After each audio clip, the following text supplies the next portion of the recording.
waiting for numbers and then begin to carry land. Sir, everything was applied legally. Will you stop that? Will you stop that? Sir, I'm an officer, I have integrity. Shut up, you're not good officer. I will not shut up. Will you get out? Sir, I won't shut up. Sir, I was in school, you're not in school. Sir, you can't shut me up. Will you keep quiet? You can't shut me up, sir. Food. I'm not a fool, sir. Sir, I'm not a fool. I am not a fool, sir. As for the time I graduated, you were in primary school. I'm acting on orders. For which order? You will see whether you love it. Sir, you can't call me a fool. I'm not a fool, sir. You will have killed everybody. No, we are not killing anybody. We won't kill anybody. We are acting on orders.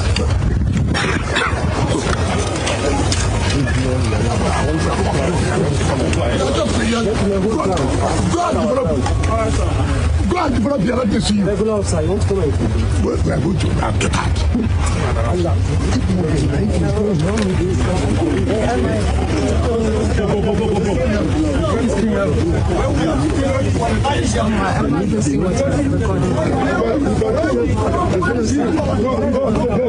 Director Press.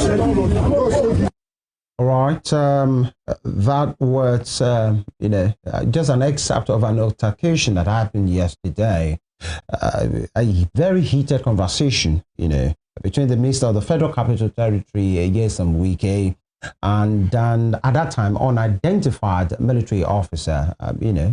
Some have said maybe he's one officer Yerima right now, where the minister accused the officer and those who sent him of land grabbing. And so it became feisty and heated. And that video of the altercation that you just watched, we still have another one. It showed the minister saying, you guys are not supposed to be here.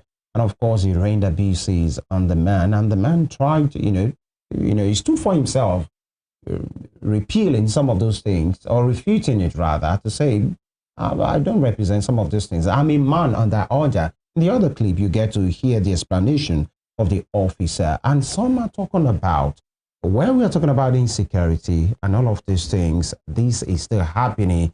And should that, altercation have happened in the first place? There's a way to go about this thing. Some are speaking for and against the minister of the FCT, Nyesom Wike. Some are speaking for and against the officer in question, who said, I'm a man under order. I'm just here. Whatever needs to be done has been done. The minister wasn't having it because he thought he was doing his job as the man in charge of the FCT.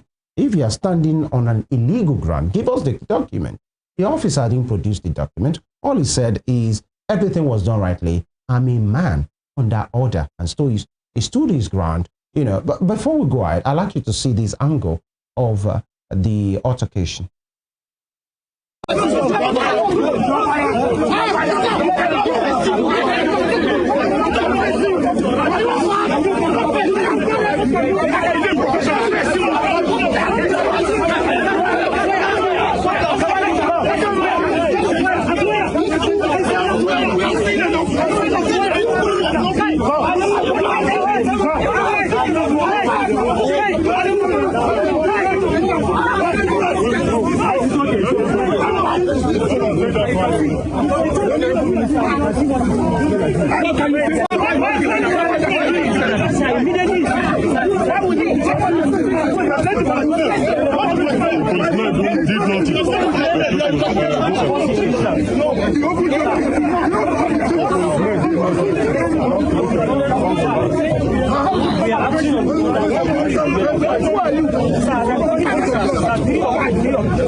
It doesn't matter. That's all that matters. I'm an officer, I take to orders. So what?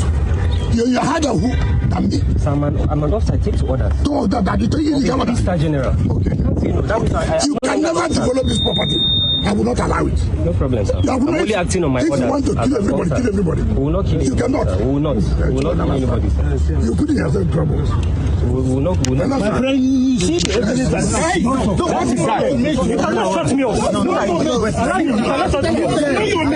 You are my junior. You cannot even talk when I'm talking. Because I have to reach you.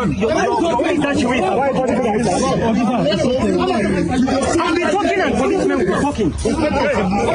You are taking with us. You don't have any. I'm not to carry security to intimidate you. Because you're an officer. Nobody does that. We did not carry anybody. The man took the Arab, we will not allow going for the chief of numbers, and then for you to carry land.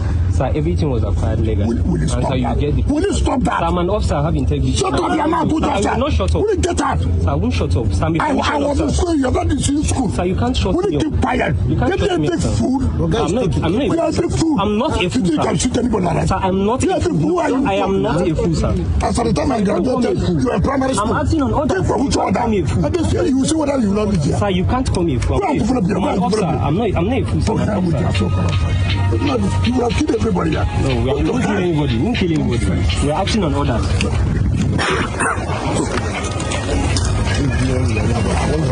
That was a longer version of that needless altercation, if you ask me, that happened between a minister and an officer under order. That's the way the man said it. We have been joined this morning by, Deputy Vice Chancellor of Achievers University, and also is of the University of Ibadan, the Premier University, security scholar and analyst, Professor Oyesoji Aremu.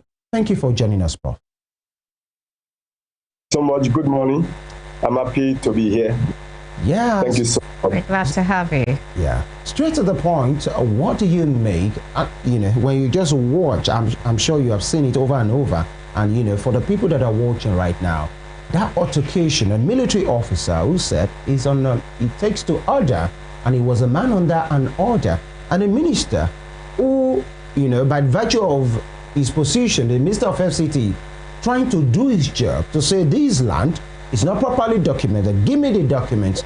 You guys cannot, build this land. And he was trying to talk to the officer, and everything went messy. What do you make of this? Thank you so much. I like why you handled it. Everything went messy. Number one, I think when I saw this video clip yesterday, actually I was in a meeting when I saw it. I had to pause to watch it over and over again. And I asked myself, could this happen? Could this have happened in Nigeria of today? Could this have happened when we say talking about laundering the image of the country when it comes to engagement? But that's one thing I like us to know. These days, this period, this internet year or period or generation, anything that is said will go viral and will be watched and all over the world, and say all over the world. Number one, I detested it, talking about the kind of image it will give the country, even outside to the global world, having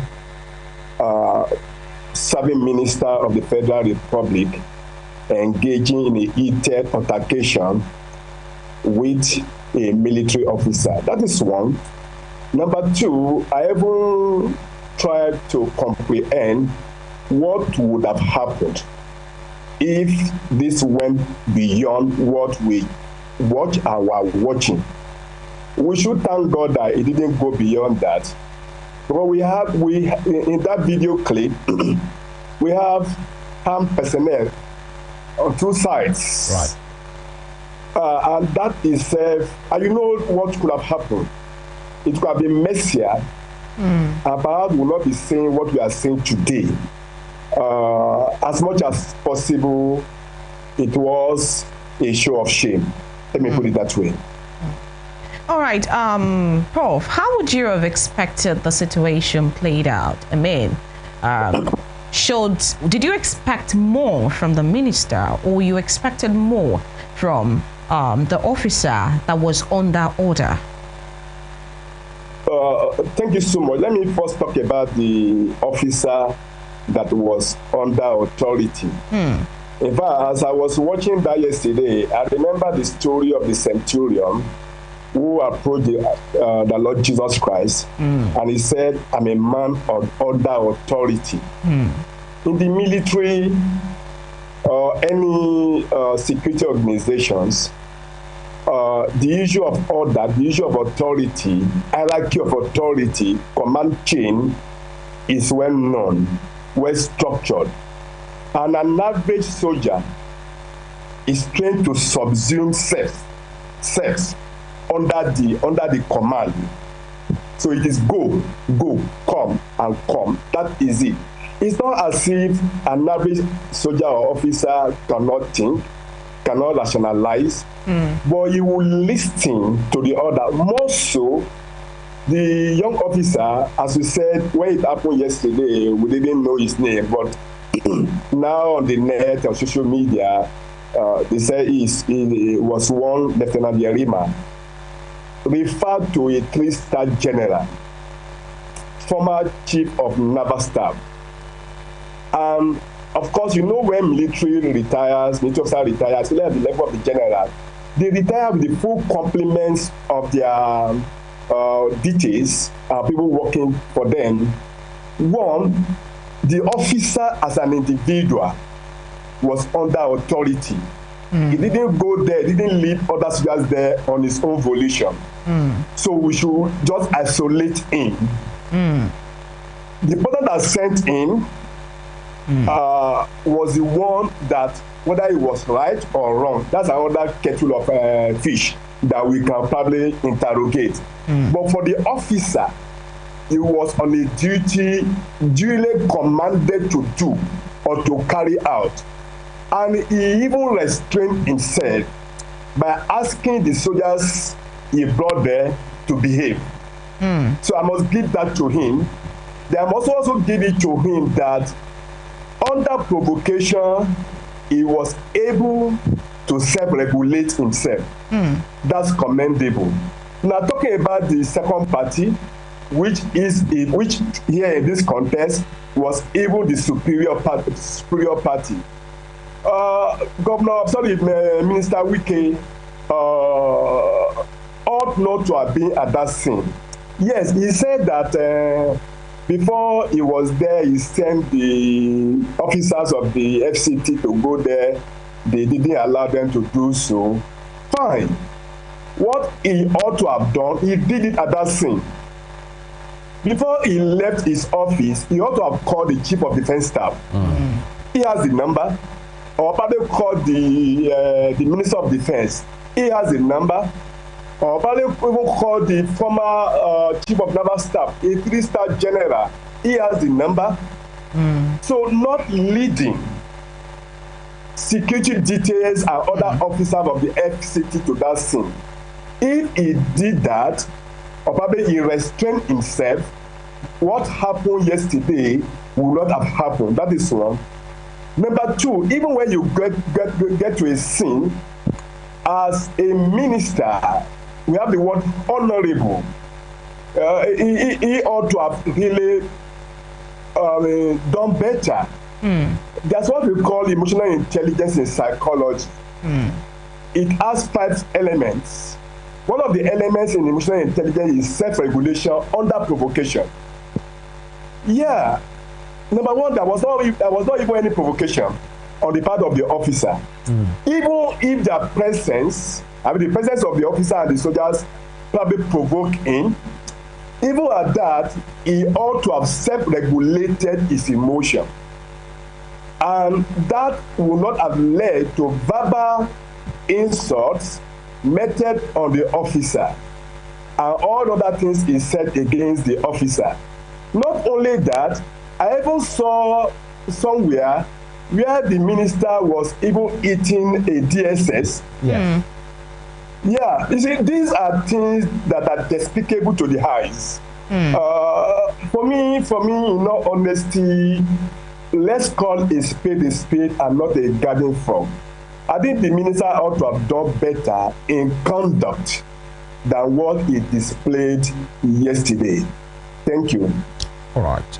The minister reacted to the office of the FCT in a statement issued by the Assistant Director, Press Office of the Minister, Rabi Umar. Wike condemned the incident, describing it as an act of lawlessness by military personnel And quoting him, I did instruct them, FCT officials, to make sure that nothing take place, inasmuch as they do not have any legal paper in terms of building approval or acquisition of the land.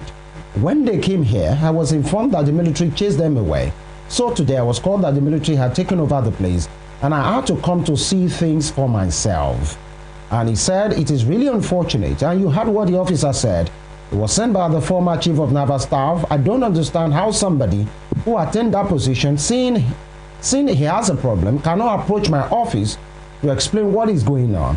Or simply because he's a military man, he felt he could use that to intimidate Nigerians, and not one of those who will succumb to blackmail. That was a statement credited to, the Minister Wike. But just like you said, many things there. I saw in that video, watch over and over, where he hit that DSS officer, maybe because he wanted to listen to the officer, the Yerima officer, and possibly the man was trying to shield him, and he hit the guy. Get out of the road. And some will say, if actually Minister Wike would do this publicly, what does it do to them privately? Because the minister was fully aware that newsmen were there with their cameras. Those shots were not taken by hidden phones. They were taken by different media outlets, that was in that particular, they were in that particular place. Number two, why hold such insult at a man who told you, I'm under an order, that what the minister could have done is a cabinet minister. He stays in Abuja. He's one of the super ministers of this administration. Some will even say he's one call away from Mr. President himself. If he wants to speak to Mr. President, he's one call away from the Chief of Defense Staff. So why hold such abuses against the officer? You called him a fool. Then you are narrating how possibly the man was still a child while you graduated at the school, all of those things. Isn't this, doesn't this show that it wasn't just about that land grabbing, allegation? It was just a man, Minister Wike, who always go about with this power consciousness, and he can't stand anybody explaining anything to him or challenging him. Do you see it from that angle, or you just see it from a passionate public officer who just wants to do his job? Thank you so much. Again, let me also start this by quickly respond to your last statement. A passionate officer who just want to do his job. Yes and no. I must say this. I think if you are given an assignment, we should be passionate about the assignment given to us. So that is very good. But again, there are boundaries. So having said that, let me also again talk about the initial narrative that the document, the paper was not genuine.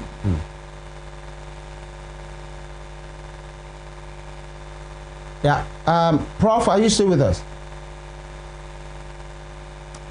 Okay, we will try and reconnect with Prof because, when you have the conversation, there must be balance, actually. Even though what has played out looks condemnable to most persons. There are been people as well, because the Minister Wike was talking about land grabbing, actually, and we've seen instances truly where people, because of their connection with the high and mighty. Hello. Okay, Prof, are you with us? Yes. Sorry, it's just a disconnection. Yeah. So as I was saying, so you talk about the paper not genuine, the document not genuine. Again, that is okay. That could have been probably handled also in a better way. Yes, he said that the former chief of naval staff could have come to him. Yes, I quite agree. But he himself, the question is, did he also call him? Remember that the man left not too long the office, or probably only God knows when he left. But the secrecy remains that he is a known man. He's not an unknown former chief of naval staff. And if he called and the man didn't respond to his call, he ought to have called the chief of defense staff or the Minister of Defense, or call the current Chief of Naval Staff. So that is the issue. For him, again, I repeat, to have gone to that scene was not a good thing. He also has a question. Can we look at it again in terms of his personality? You said probably what he did behind the scene. Yeah, of course, we don't know. But we should note that Minister Wike, by his personality, is vociferous. By his personality is very, very assertive. By his personality, of course. But then I want to say that there ought to have been a restraint in this. More so, we're talking about honorable minister. The word is honorable minister. That is it. So for this very reason, I think, because whatever the minister does or any other minister will do, they represent the commander-in-chief, the president and the commander-in-chief. And the totality, if it goes anywhere, it carries that order of the presidency or the president that is representing. So there ought to have been a kind of a better way of handling this. For him to have meted. Prof, are you saying the conduct of the minister in this particular situation wasn't honorable at all? No, it wasn't honorable. It wasn't honorable, I must say. Honestly speaking, it wasn't honorable. Right. The reason I said about the issue of emotional intelligence, even if you are provoked, number one, there was no any provocation on the part of the military officer. He ought to have self-regulated himself. And that's exactly what he did when he called the Chief of Defense Staff. And when he called the Chief of the Defense Staff, he handed over the phone to the officer. And the Chief of Defense Staff talked to the officer. And you look at the conduct of the officer again. Even before the minister, the officer was very, very respectful. He was saying, sir, sir, sir. I'm not a fool, sir. I'm not a fool, sir. You are a fool. Before you were born, probably when you were in primary school, I've graduated from university. Fine. These are stories. They are normal stories. But we cannot go ahead and be saying that in the public. In the public. Even if you are talking to your child at home, there are ways through which you talk to your child in such a way that it will not bring anger from the child. Even at this, the officer comported himself very, very well. I must commend the officer for being a gentleman. All right, Prof. You talked about how this is honorable. Now let's talk. This incident, how does it... Hello, sorry, I can't hear you very well. All right. I think what she was trying to say is about the conduct of, the officer and what has happened. I'd like to ask this question before she will come back. That there are instances, Prof, in which many highly placed persons have used their position dishonorably. I'm talking on the officer's part now. Even those that are not officers, there are situations in which maybe the connected people in the society, public office holders, politicians, instead of doing the right thing, but because they know a general, because they know a colonel, because they know somebody, they will not do the needful. Instead of having the proper process followed, they'd rather call somebody from the barracks to come and help bully the people. Shouldn't we be talking about that as well? But I'll allow you to answer that after now. Again, thank you so much. That what we just said happens with us, and he has been, making a submission about the altercation between the minister of the FCT and a certain officer that happened yesterday on the allegation of land grabbing. And Prof, I was going to ask you that shouldn't we be looking into this direction? That in Nigeria, forget if it's Wike or not, there are times that so-called big people are connected in the society, instead of going through the right process, instead of doing the right thing, in this kind, let's talk about land. There are people that have had their lands grabbed, snatched, collected, and because the other party is helpless, there's nothing that they can do, because they have somebody in the barracks that they can call, or either in the police stations that will bring the police officers or from the barrack that will bring soldiers, or sometimes they even use non-state actors. They bring boys to come and pursue everybody on that land, and because there's an helpless person who doesn't have a voice, the person you just have to relinquish, that these things happen as well. Shouldn't we be saying, cutting Minister Wike some slack to say he's standing, for the process and he doesn't care who is involved? Shouldn't we be looking into that as well? Some individuals giving their social standing in the society, probably the position they have held or they are holding, make use of military, the police, or even the DSS, or even, name it, may even be a top politician, we're not politician, or any other person who is high up there. It happens. This itself is not a very good thing, I must say. I know Minister Wike in the last few months, maybe going to more than 2 years now, he's been doing very well trying to change the narratives in Abuja. We must give that to him, in all honesty. But then, the issue is this. I think he should not be the enforcer of anything or anything that the public feel that is not right. We have the judicial system then, we have the police that would do all this. So the reason I'm saying that it's good that he's really changing the narrative, very fine, but he should, as much as possible, try not to go beyond what he should do, given the order of his office, given the fact that he's the minister, and as much as possible, he should allow the judicial system, in case there are adjudications on a land or probably on the public parcels of land or probably hectares of land. If he's doing this, as we have said, and of course people have said, even saying this morning, what happened yesterday would not have happened. Again, the issue of land grabbing is everywhere beyond Abuja. Name it. For that reason, people are even having that fear before they get land or to purchase land. They want to know who owns this, who doesn't own it, who is behind it, and so on.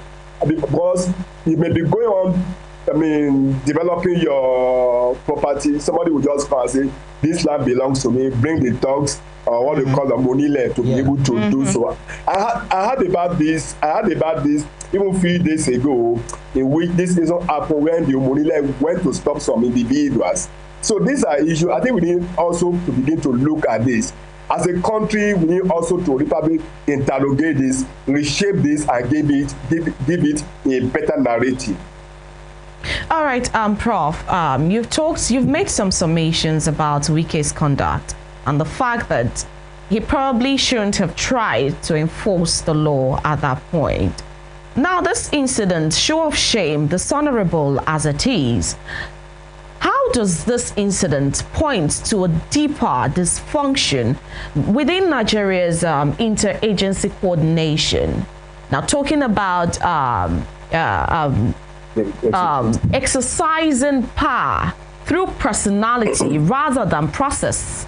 How does it point to a deeper dysfunction in our interagency, coordination? I mean, it could have, like my colleague earlier said, it could have put a call through to some of this, people in authority who were in line. But how does this now point to a dysfunction? Yeah, thank you so much.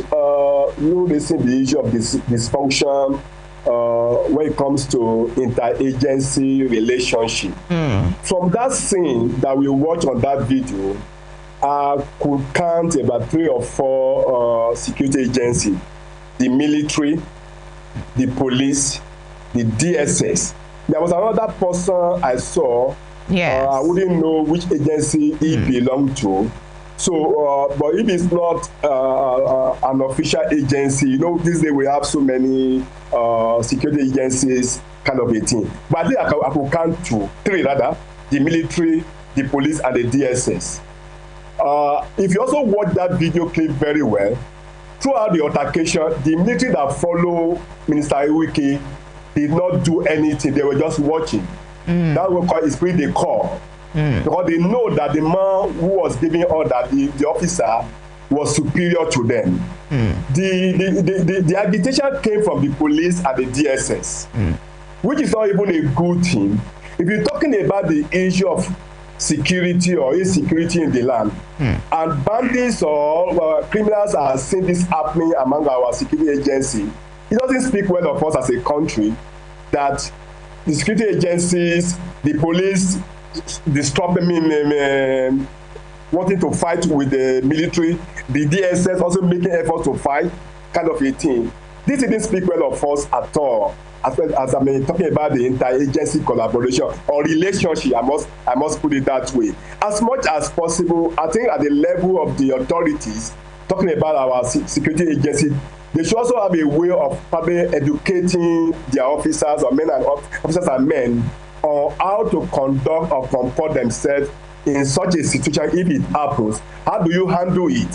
So that if that is done, we will not have a kind of a despicable scene that we watched yesterday, where we see push between, police pushing the military pushing the police, and the military pushing the DSS officer.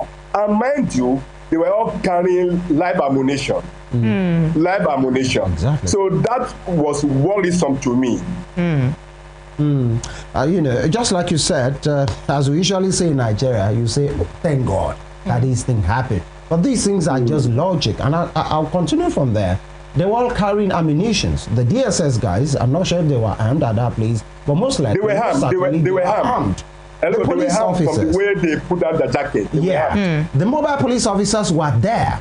The officer, the officer will talk, this officer Yarima now, supposedly, he wasn't carrying harm, but he has his guys beside him. Behind him. And all he took yesterday was from one trigger happy person to just, pull the knob, and everywhere will have been a mess, a blood this morning, just because a certain minister could not just behave in a honorable way, just like using your words, and the officer too stood his ground to say, when those words were being hurled at him. Now, if it's Wike or not Wike, he has said what he has said, even though many persons do not agree. This guy, there are superior officers, higher, above his rank that you could have spoken to. You don't have anything to talk with this guy.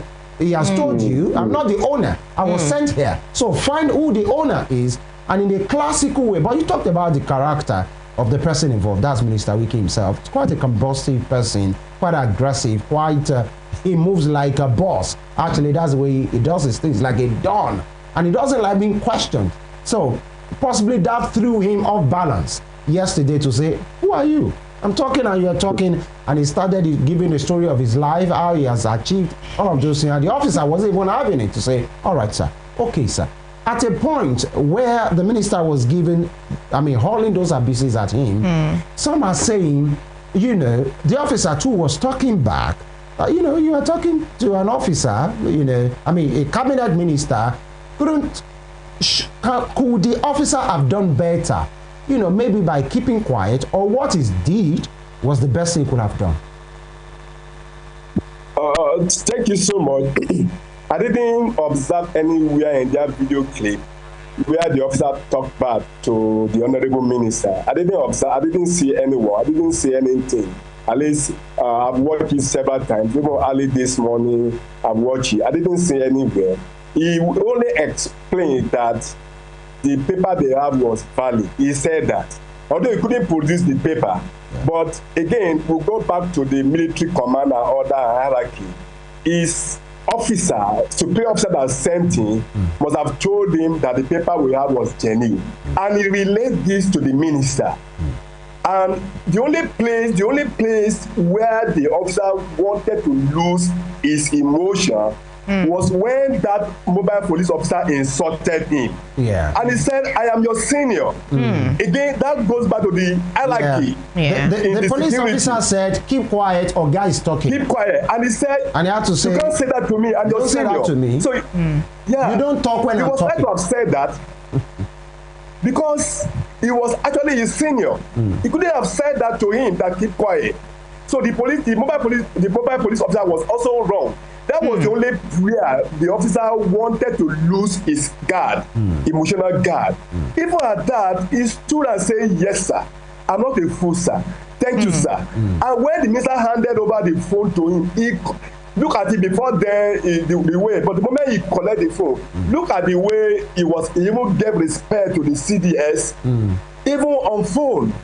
So he really conducted himself very well. I didn't see anywhere the officer really crossed the line when it comes to emotion. The only place where he did was when the police officer insulted him. And again, because of the hierarchy in the security, he has every right to call him to order.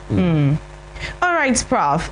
Yesterday, I was having this conversation with my colleague here. We were talking about the fact that our military or security agents now, officers, their deployment to, celebrities, people in authority and all of this, and the unconventional things that we see them do. Picking up umbrellas, carrying bags, holding phones, opening car doors, all of those things. And while we have germane issues, security issues, where these people could have been deployed to, right?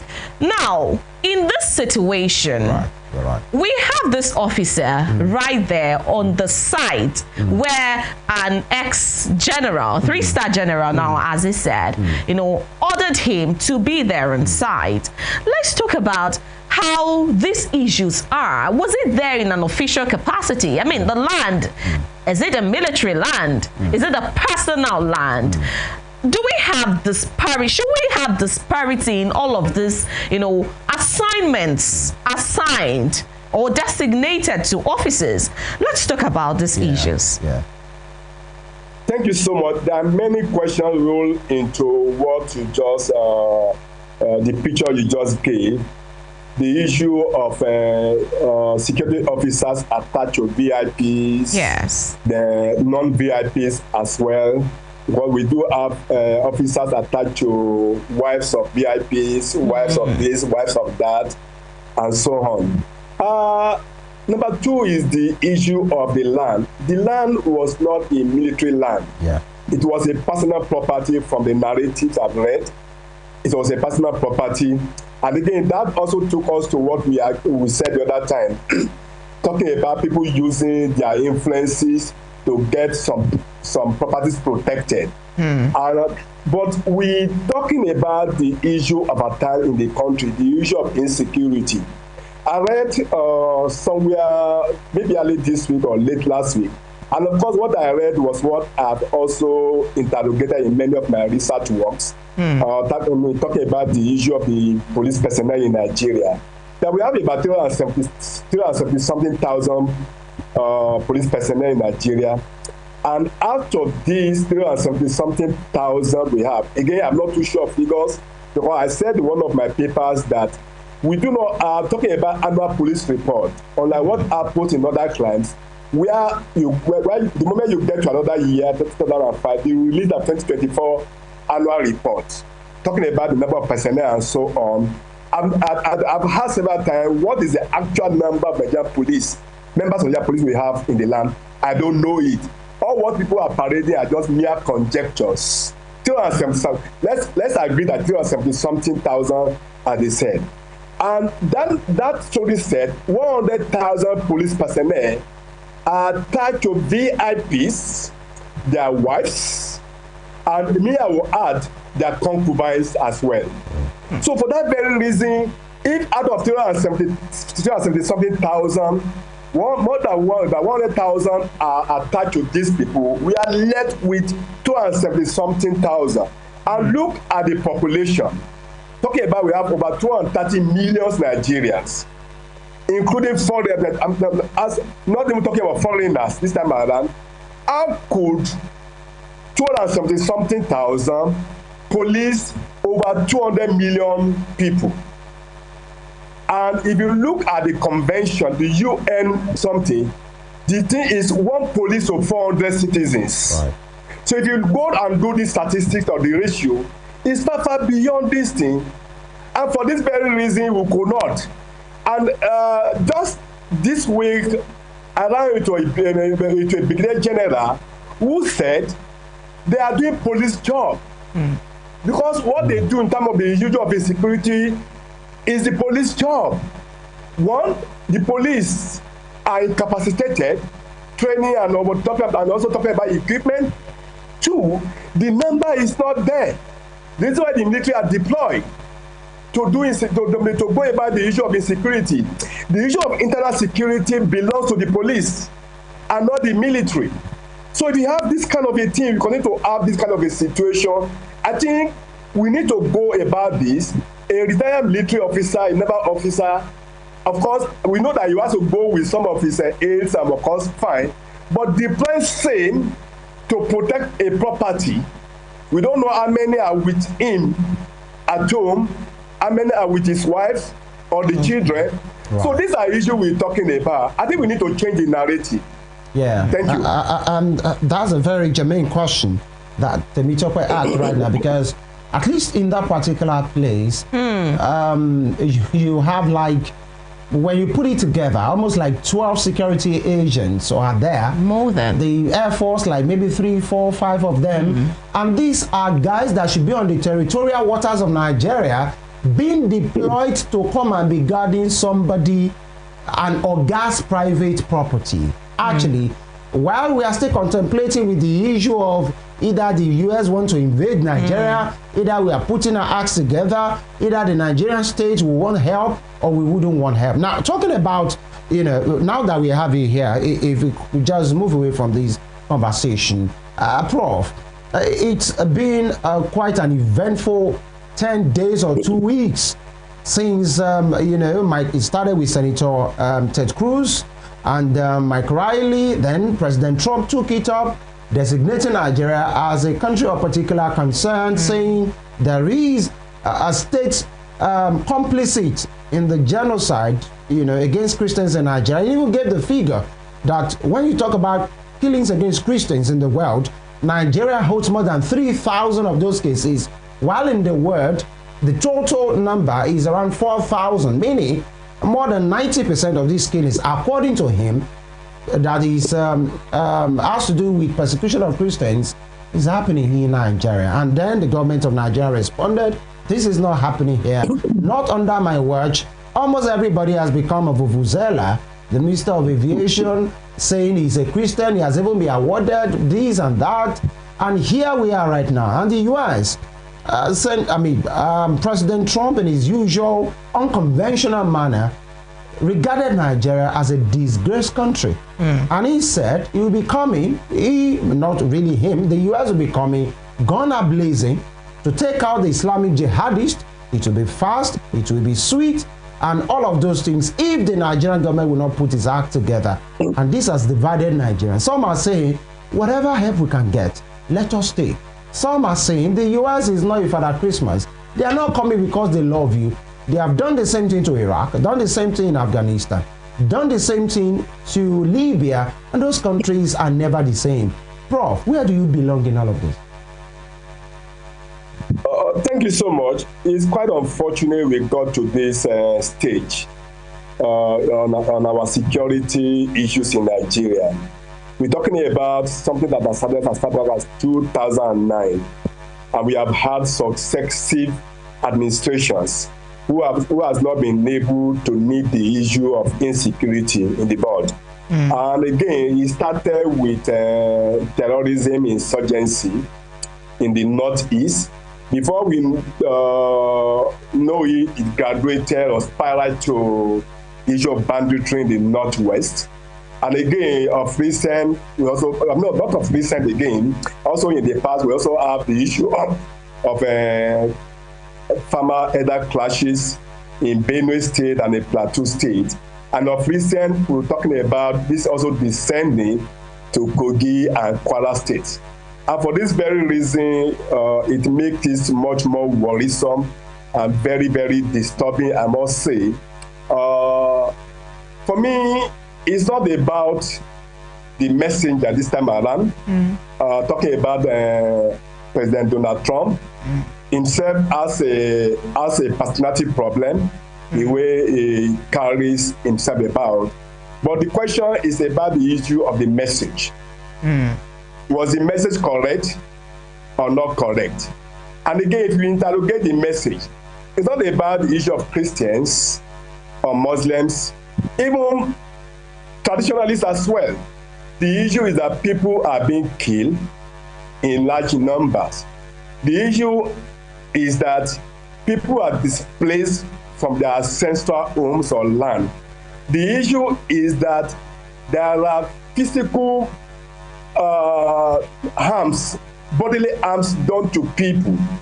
The issue is that people suffer emotional trauma arising from kidnapping, arising from many things. I think that is the issue we should be discussing, and not the issue that would divide us. Religion will divide us as a country. Where you come from will divide us as a country. We should come together as a nation and condemn this. And again, for me, it's not even the issue of genocide. It's the issue of killings. We are having killings, for God's sake. And the number is increasing. And I said it 3 weeks ago on your program that with the new service chiefs we have, the president should give the new service chiefs a timeline. And I said 3 months or 6 months, or probably 9 months. Within this period, please smoke these people out. Let Nigerians breathe security-wise. This time around in the country, people cannot go to some places. Bandits have taken over some local governments, demanding taxes, taking control, and of course legislating codes in such local governments. So this thing must stop. Again, as I said, we must differentiate between the messenger and the message. The messenger here is Donald Trump. Let's leave the messenger. Although for a message to really take effect, or probably to have potency, you have to look also at certain things about the messenger. Is the messenger qualified? Yes, as the president of the United States of America, he cannot speak for the UN, United Nations. If anything will do, is the United Nations that should determine that, not him. Although as the US government, he has some kind of a control, subtle control over the UN. So we must know this. I think, again, let's come back to the country. There are what we call responsibility to protect. The state has that responsibility. We call it R2P, responsibility to protect. So for every state or in the land, you must show that responsibility. If the state is not showing responsibility to protect, the UN has every right to do so, to say, come, sorry, we want to probably come. Not only in terms of invasion, no, in terms of giving support, in terms of giving what I would call a kind of international assistance and capacity building. So I think our country, we should ask ourselves, have we gone beyond that? Do we have that responsibility? I would say yes. But are we doing it right or wrong? We are not doing it right as expected as at now, because we are still having the issues of insecurity in the land. It's so bad that it has festered to Kwara State and Kogi State. We pray that it will not go beyond this state. Again, I told you of the fact that I ran into a general of recent few days ago. He said from his command, about 100 students have been mobilized to Kwara State because of what happened. And the question now is, if about 100 students are mobilized to a particular place because of insecurity there, what happens to where he controls? So again, we don't talk about shortage of personnel again, which we talked about the other time. So these are the things we should be discussing, not the religion, not where I come from as an individual. We know it, especially in Yoruba land. We all belong to ourselves. In my family, there are Muslims, there are traditional worshippers. Even as an individual, I have a Muslim name given to me by my uncle. So for that very reason, I think we should not be talking about religion. We should be talking about the right of living and living very well as Nigerians. All right, Prof, going back to the other discourse now. What has happened. We've seen how the incident played out from the part of the minister and the military guy, the officer.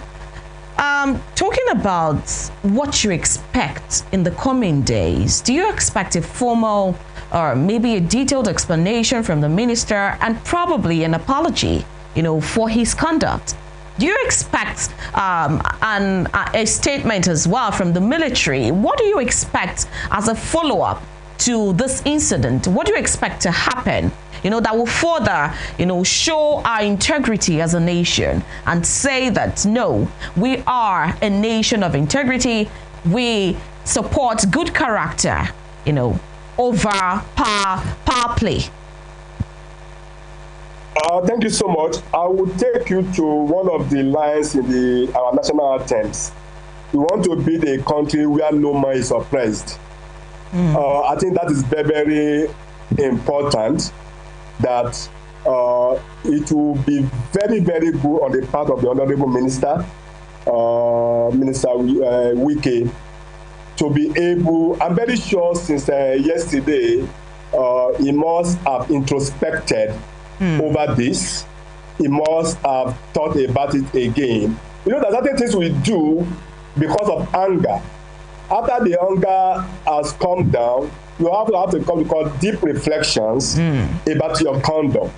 I think I want to believe that Mr. Wike ought to have reflected over this. And from that reflection, there must be a kind of an atonement in code. If I were him, I will probably make effort to reach out to the military officer and say, young man, thank you for what you are doing for the country. Yes, you were under an authority, but I'm sorry for what I said about you, calling you a fool. That is the hallmark of leadership. That's the hallmark of responsibility. That's the hallmark of what we should do. After all, as parents, we do tell our children that I'm sorry, boy, I'm sorry, girl. I didn't know it was like this. So I expected the minister to have done that. In other climes, a leader would do that. So I will expect Minister Wike to do this, honestly speaking. Number two, if you should do this, I will also expect the military officer, Lieutenant Yerima, to say, that's okay, God, boss, we are okay. So let's move on. After all, it's all in the name of the country, moving forward in the country.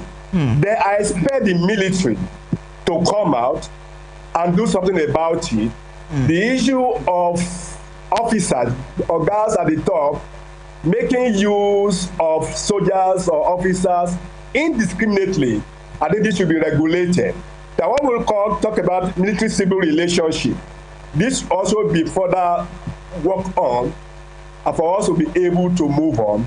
And lastly, I want to say that the minister, through his ministry, should make use of the criminal justice to enforce whatever they want to enforce. The minister should stop going out and, of course, give much attention talking about the judiciary, the police, for us to be able to do things he wants to do. And when there are probably issues, he is a super minister, as you said, and I quite agree with you. He should call people concerned. All right. Thank you.